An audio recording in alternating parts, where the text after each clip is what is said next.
and we decided we're going to put both pictures on there, one with the suit and one with your beautiful smile. Pablo, please go ahead. Madhu, thank you very much. Thank you for the invitation. Thank you for to the AIAA. You're welcome. I hope you are all able to hear me, and the screen is being shared with full screen with the presentation. Very clear. Okay, great. So I work at the Department of Space Studies at the University of North Dakota. Also very cold, but not as cold as Sebastian, at the place where Sebastian was stationed. And over the years, we built a number of habitats, some of them inflatable and some of them are rigid. And I'm going to briefly cover some of the things that we are doing. After seeing so many impressive concepts of the colleagues presenting before me, I feel a little bit kind of humble because our project is very, very simple if you compare with so many of the interesting concepts that we saw today. In any case, the name of my presentation is Planetary Habitat Analogs at the University of North Dakota, but we can also call it Why You Shouldn't Let an Engineer Design a Space Habitat Without Supervision. And if you bear with me, I'll tell you a little bit more why I think on this. Thank you, Pablo. That's a good one.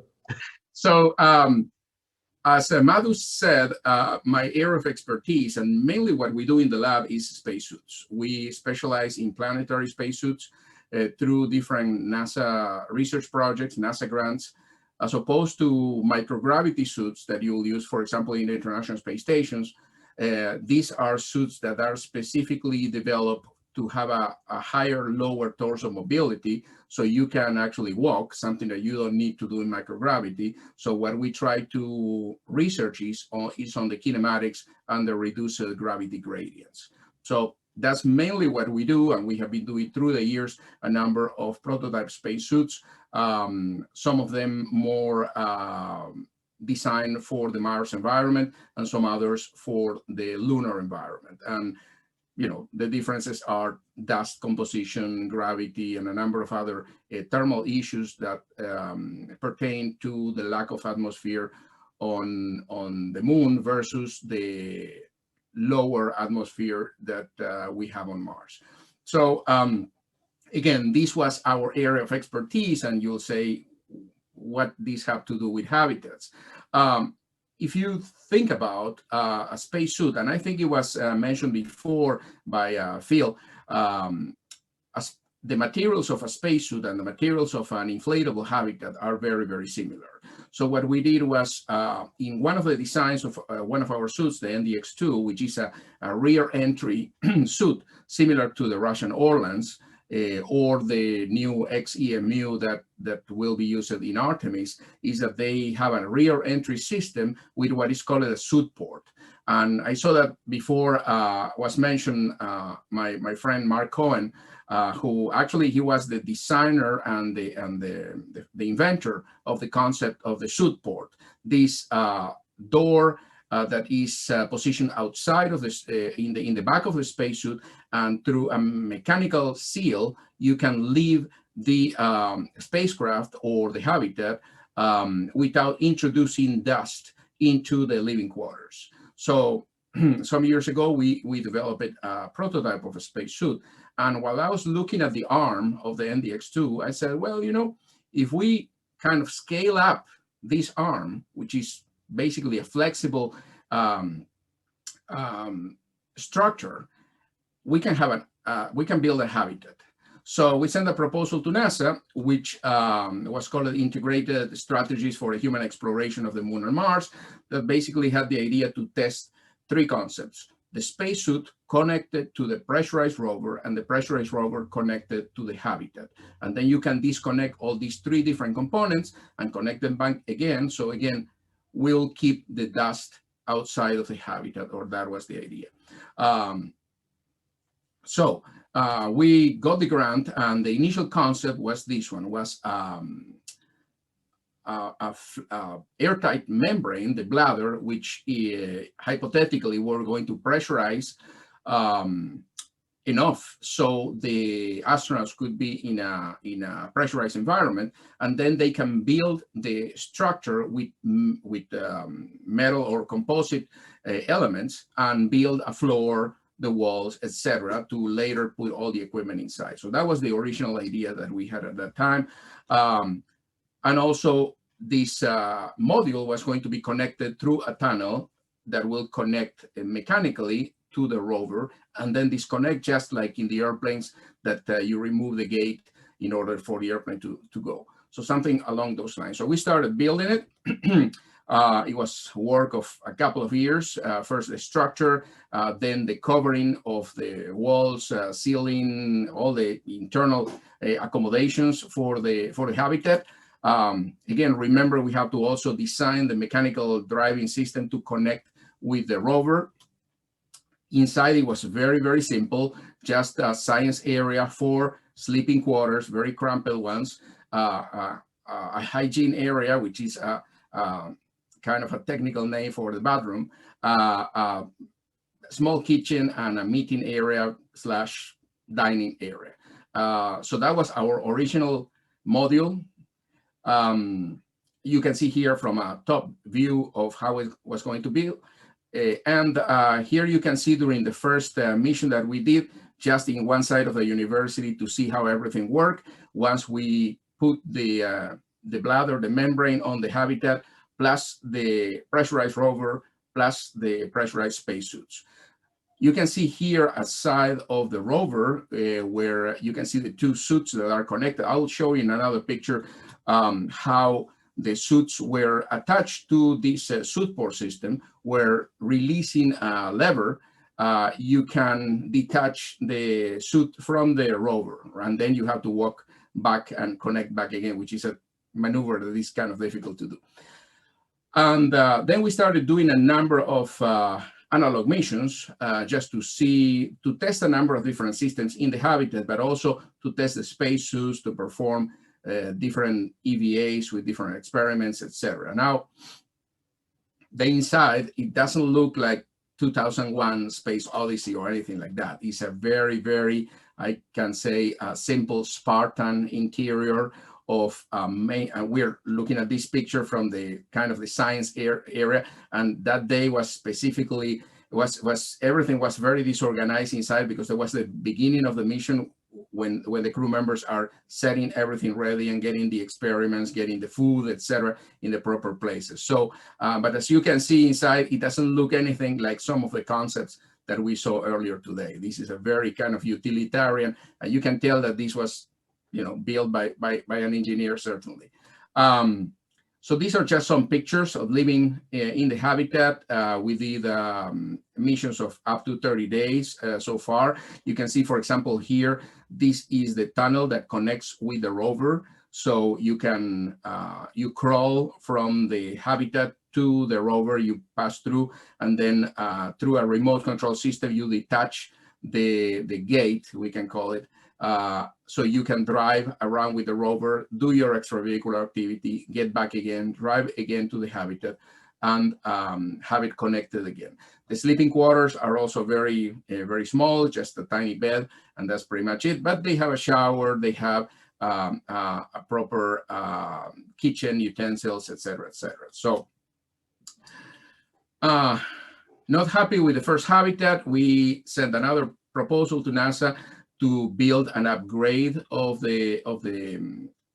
our habitat, consisting in 4 additional modules, and these 4 modules were going to be dedicated modules with specific uses. For example, one was going to be an EVA/workshop module to repair different things and to keep the maintenance and servicing of the spacesuits, and also have 2 suit ports in the back.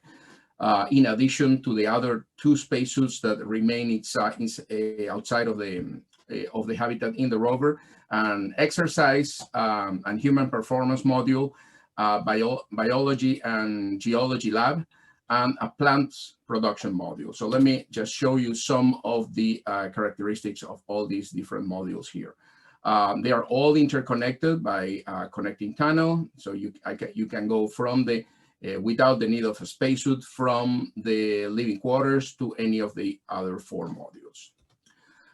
This is just the human exercise with just some simple machines and very basic kind of medical facilities with some telemedicine possibilities in there to transmit information about the health of the crew members to the outside.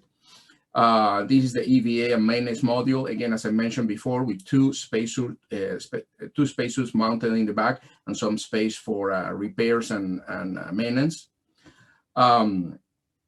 And this is the plant's production module that I'm going to talk about in a few moments as well. So we have to build the modules, and the difference between the core, what we call the core module, which is with the living quarters, to the other 4 is that the core module was made inflatable.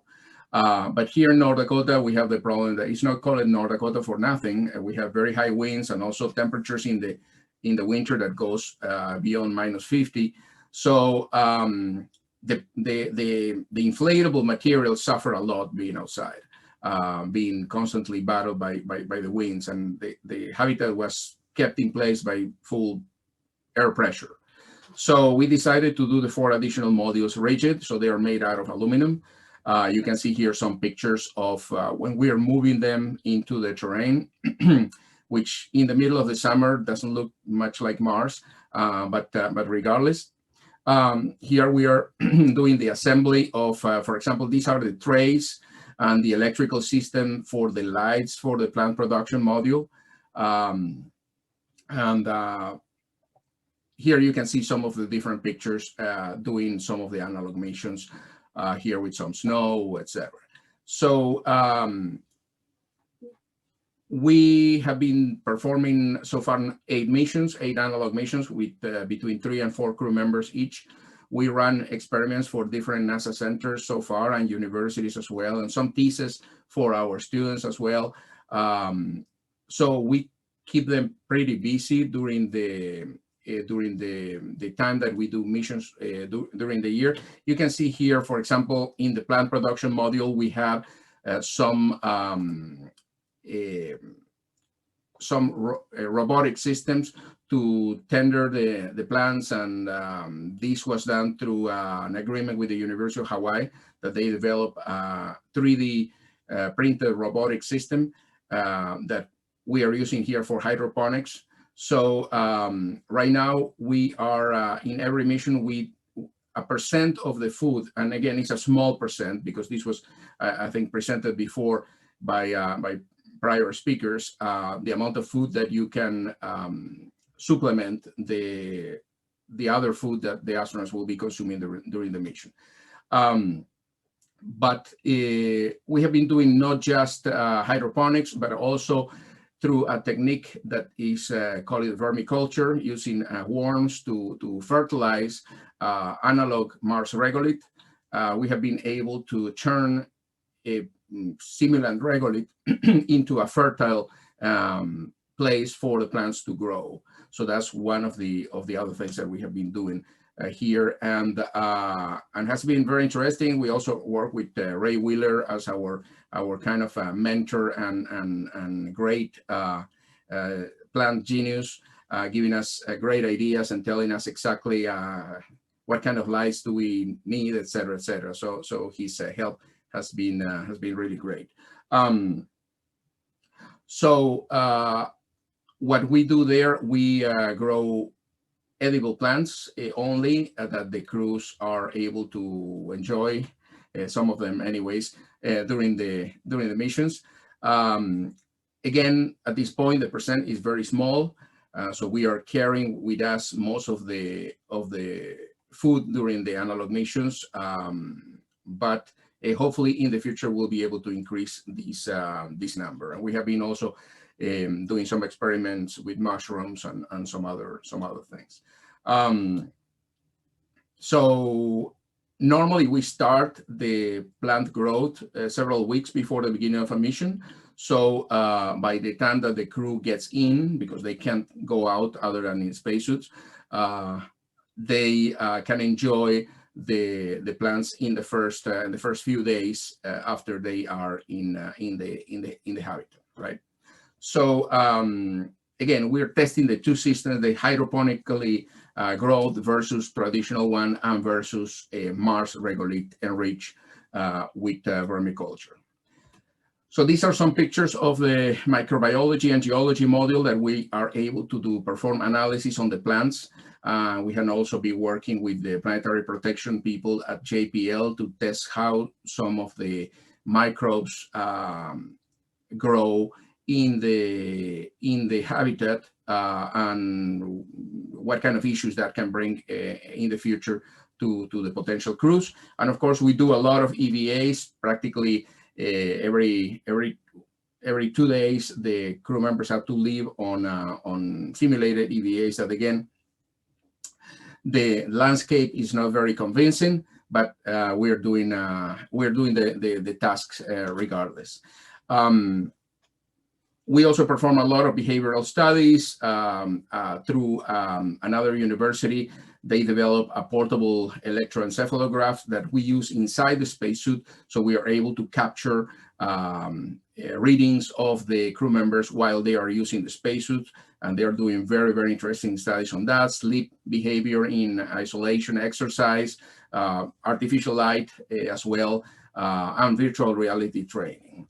We are now preparing our mission number 9. There is a patch that is not here, but our next mission, we have to delay it because of the pandemics. But by the end of April, we'll do our new mission that is going to be 21 days for crew members. So right now we are working in the organization for that. You can see here some other experiments of previous crews, and we keep them very, very busy during, we are trying to implement some of the ISS mission planning systems to try to create routines for them, but at the same time, we give them enough time to organize the day by themselves, so they don't feel that they are constantly controlled by someone from outside. So with that, I'm going to finish the presentation. I thank everybody again, Madhu and everybody for listening to this. All right. Thank you, Pablo, for an excellent presentation. You know, when you practice what we preach, you learn a lot more very, very quickly. And Pablo, I can't thank you enough. Now, the students, part of the what do you call it? The simnauts. Yes. Well, you know, the thing is, the students were involved since the beginning in the planning and the development of the construction of all this was done by students. And also, they are, even if we have people from outside, because in some cases we have people from Johnson Space Center or Kennedy or outside that want to bring some experiments from other universities, etc. We also work with our grad students. Our department is a graduate only, master's and PhD. So the hands-on experience that they have is very well appreciated later by private companies or by NASA or other contractors they will go to work with. So yeah. Absolutely. And I know you are a very hands-on person yourself. And tell me, I read that paper that you published with Kavya. Yes, Kavya Manyapu. Sure. Yes, absolutely. Yes. Yeah. Well, Kavya is now an adjunct professor in the department. So I'm working with her in a number of proposals. So with Dust, she developed as part of her dissertation, I think, an excellent system to prevent dust. So we are still working. Did you get some results from that experiment, Pablo? Well, we have a sample now in the International Space Station. There is a mission called MISI 11 that is exposure to the space environment, and we took several of the fabric samples treated with this special carbon nanotube system. We're waiting for a Dragon capsule to bring it back to Earth, And we're going to study how the elements of the carbon nanotubes reacted to being more than 1 year in space. Excellent. Thank you so much, Pablo. Thank you. It was a pleasure. Okay, now we are off to our last presenter, and I want to introduce to you